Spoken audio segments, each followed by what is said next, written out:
But if we do make it all the way down to the water, who knows? But the goal of this part of the flight is to learn as much as we can about the ship's heat shield. A fully reusable, rapidly reusable heat shield for a spacecraft has never been done before. It's one of kind of the hardest engineering challenges still out there for us. And so this is a time to really dig in and get that data.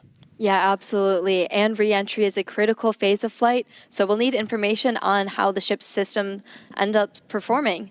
And Starlink will also help us gather as much data as possible, which is really the main reason why we do these flight tests.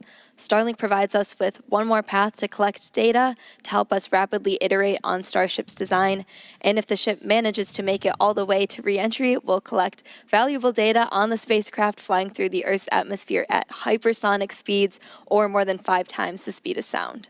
Yeah, throughout history, a lot of times this is when you go into just a complete data and insight blackout, where that plasma sheath builds up around the outside of the spacecraft that blocks all of your signals that are trying to fight through to talk to either satellites out in space or towers down on the ground. Starship's big size kind of gives us awake, but what really helps us punch through is the fact that we're using Starlink. We're operating at just a much higher frequency. That's not what we want to see. So we just saw some of the aft skirt just take a hit. So we've got some visible damage on the aft skirt. We're continue to re-enter though. And again, we are intentionally stressing the ship as we go through this. So it is not guaranteed to be a smooth ride down to the Indian Ocean. We've removed a bunch of tiles in kind of critical places across the vehicle. So seeing stuff like that is still valuable to us. We are trying to kind of push this vehicle to the limits to learn what its limits are as we design our next version of Starship. So 47 minutes, 45 seconds into the flight, excitement ticking up a little bit on re-entry already, but the light show is continuing. This re-entry is going to take about 20 minutes or so until our planned splashdown. We were trying to splash down about 1 hour and 6 minutes into the flight. Yeah, and one day Starship is designed to land on Mars, where there are obviously no runways or other humans to help us out. So we are doing propulsive landing instead of more traditional means such as parachutes. And propulsive landing enables us to have more rapid reusability with these vehicles. Yeah, the ship itself, it's a little over 50 meters tall. We've got those 6 engines on board, the 3 vacuum, the 3 sea level, and they're down in that aft skirt region, which flaps have control. All right, so at this point, the flaps have control. That means we're getting into a dense enough part of the atmosphere that the flaps can start controlling us. We're not only reliant on those kind of reaction control system thrusters. We're going to continue hearing some callouts as the ship makes its way back to Earth. So when we hear entry max heating and entry max Q, that will mean the ship has made it through the maximum heating and aerodynamic loads it will experience as it returns. So if it makes it through those, we can say we're doing pretty well. I will say I'm happy re-entry cleaned off this camera for us. It was a little dirty from the weather, so thank you, Plasma, for giving us this view as we start coming down.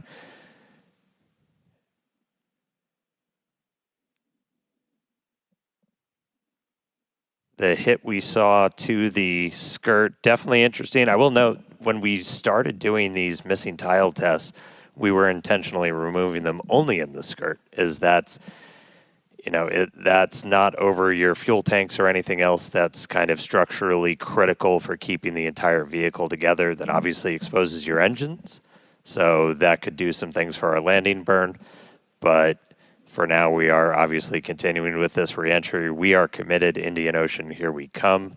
50 minutes since launch. We're going to see those colors start to build up a little bit. We are at the point where we're in dense enough atmosphere that the flaps have control. So about 74 kilometers in altitude. And you were starting to see some sunlight, so we intentionally time these launches right now So we have daylight. The sun should actually come up over the horizon on Starship in about 3 minutes. So as we get a little bit further into this reentry, that inky black below you is going to start to look like clouds and hopefully a bright blue ocean as we make our way down onto the other side of the planet.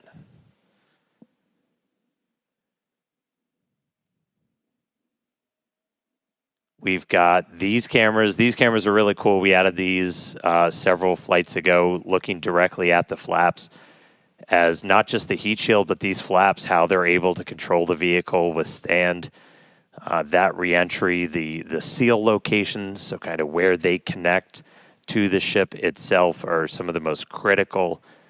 We will do missing tiles on those where, again, we're trying to, we're kind of being mean to this Starship a little bit. We're really trying to put it through the paces and kind of poke on what some of its weak points are. I mean, we even have missing tiles over some of those fuel tank sections of the ship itself.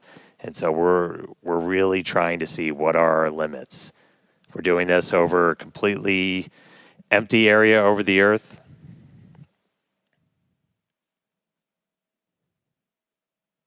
Look at our Raptors there. We are, assuming we make it all the way down to the ocean in one piece, we will attempt a flip and a landing burn. We do have at least one buoy, everybody's favorite camera person, out in the Indian Ocean right now, being powered by Starlink. So that's at our planned landing location. So if we're able to get any live views of the ship, that'll essentially tell you that we nailed our target. Able to do that on our 6th flight test, do it in the daytime, which was really exciting.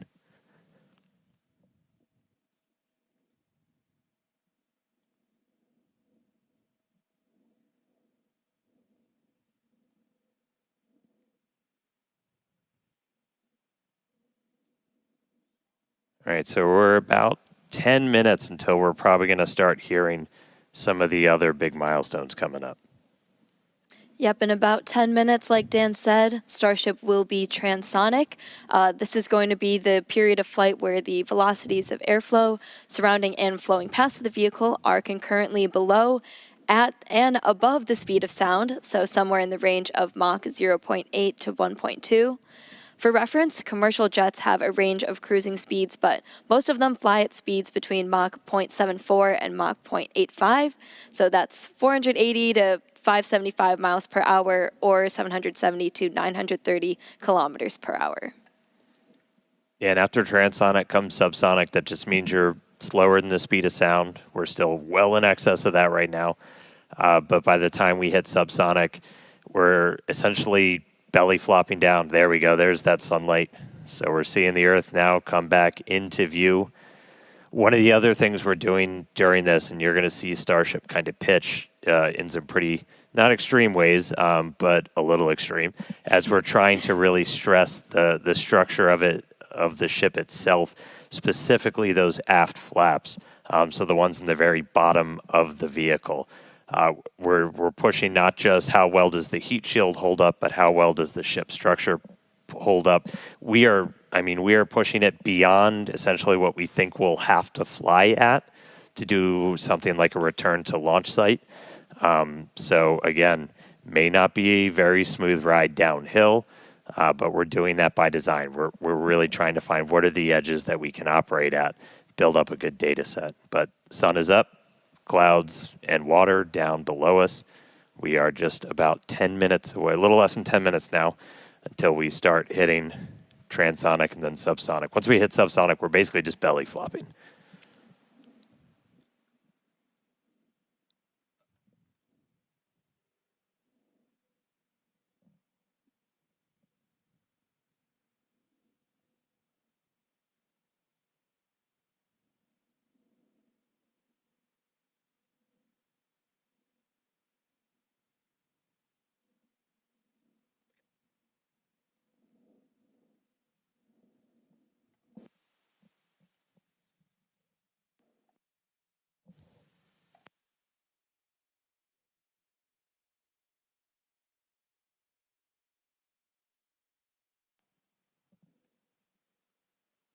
All right, so about 55.5 minutes in, you can see the sun is up. Again, we intentionally designed these flights to lift off in the evening here so we get these daylight views so we can get as good a video as possible on the ship, assuming we make it all the way down. We've got at least one buoy powered by Starlink that's out there in the landing zone in the Indian Ocean, hopefully giving us a view again. If you see any live views, not from the ship itself, that means we nailed our landing target. Starship is past peak heating. All right, we just heard the call out that we're past peak heating, so things are looking good so far. Yeah, looking good.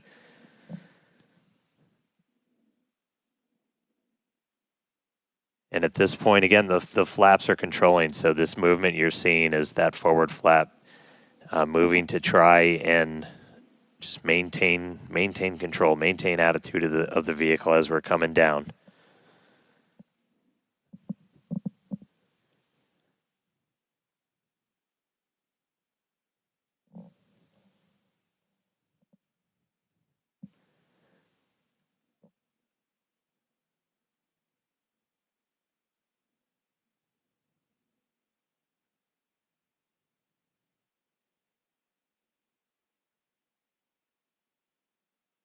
Checking in on one of our flaps. We got one of these cameras on all four of the flaps, 2 in the front, 2 in the back, giving us really good close-up views.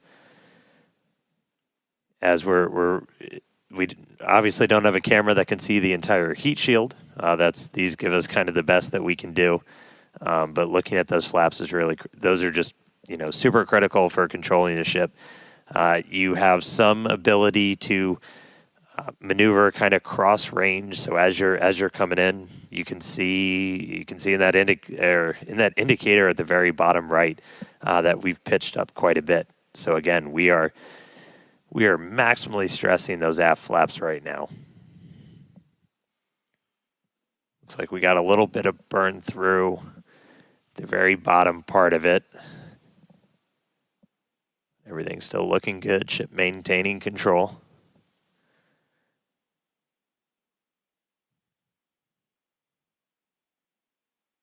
We should be just about 5 minutes away until we hear that we're transonic.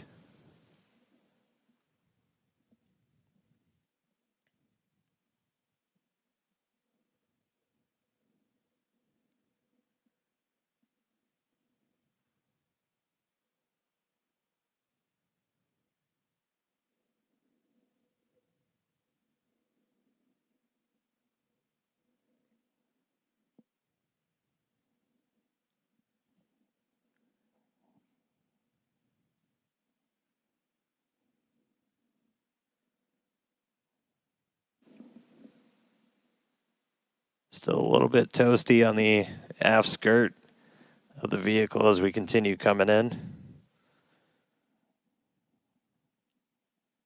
Again, we are intentionally stressing the flaps so we can learn all we can.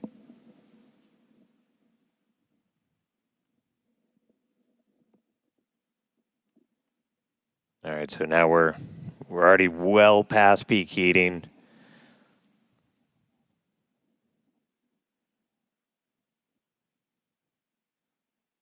Just about 48, 49, counting down to 48 kilometers in altitude. Expecting that transonic to come, so transitioning between the speed of sound and subsonic slower than the speed of sound in just a little under 4 minutes from now. And right now we've got kind of a lot of forward momentum, a lot of forward velocity, and then eventually by the time we hit subsonic. All right, here we go. So this is what we've been talking about, where we are going to essentially try to fully deploy those aft flaps and really stress them out. So again, this is meant to test the extremes for the vehicle.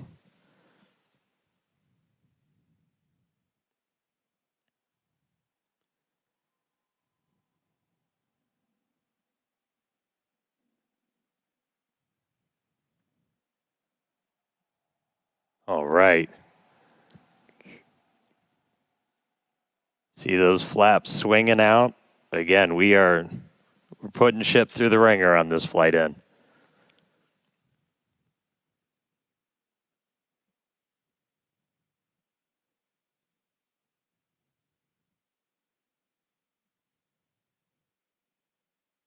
It's like we're still maintaining control.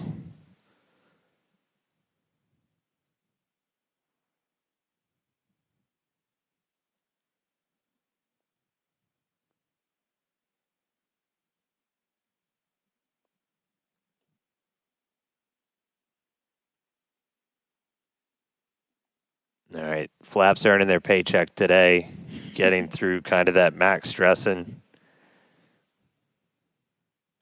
Definitely things looking good so far.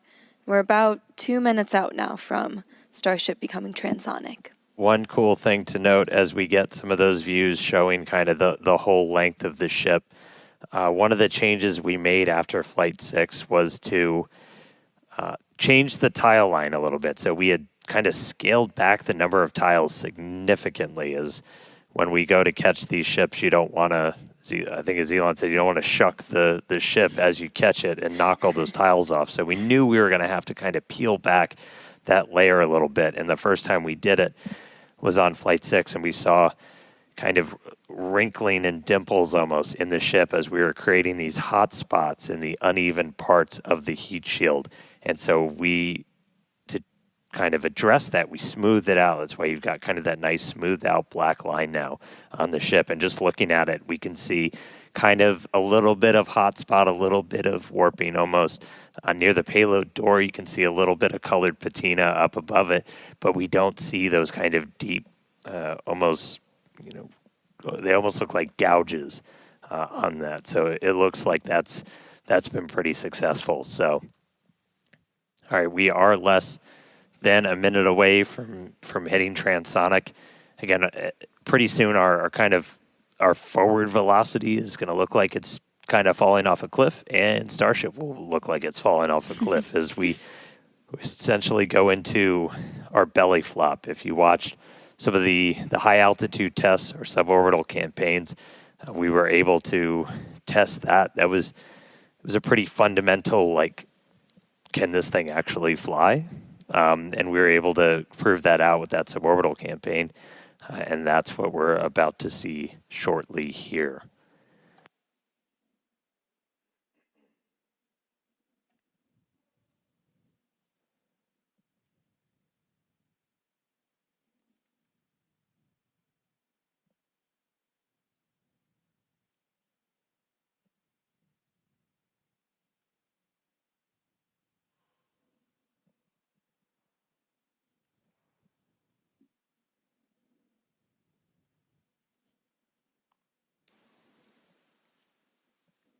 All right, so at this point, we've dropped below the speed of sound, so Starship itself is subsonic.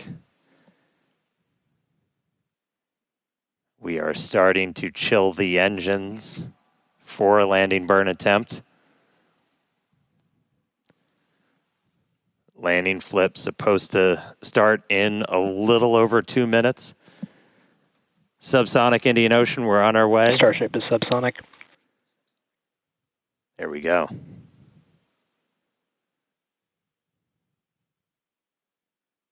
Farewell, space.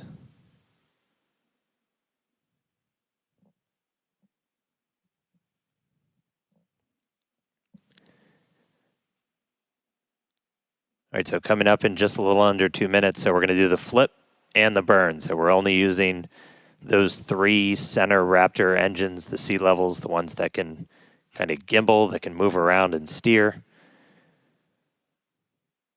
Dipping the nose down a little bit.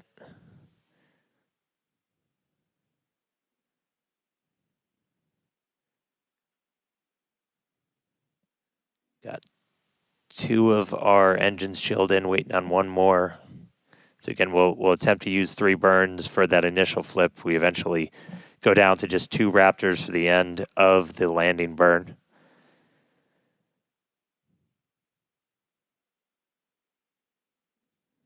Just about 1 minute now from that landing flip and landing burn start.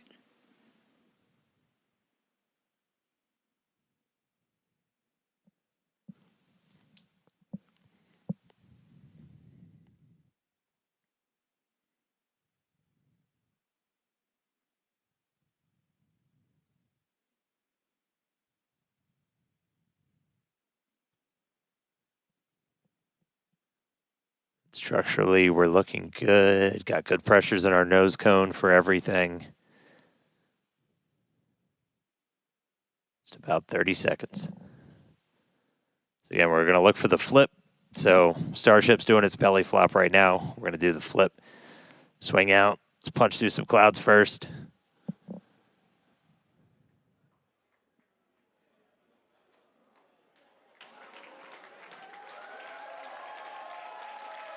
Here we go.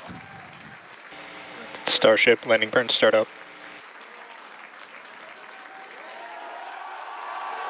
Seeing 3 engines. There's our flip. There's a buoy. Oh There's a splashdown.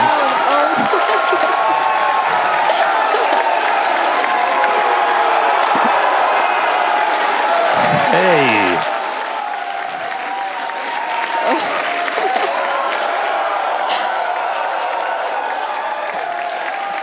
Oh, man. Yeah. Farewell, Ship 37. Thank you, buoy cam. Landing flip, landing burn, splash out of the Indian Ocean. There we go.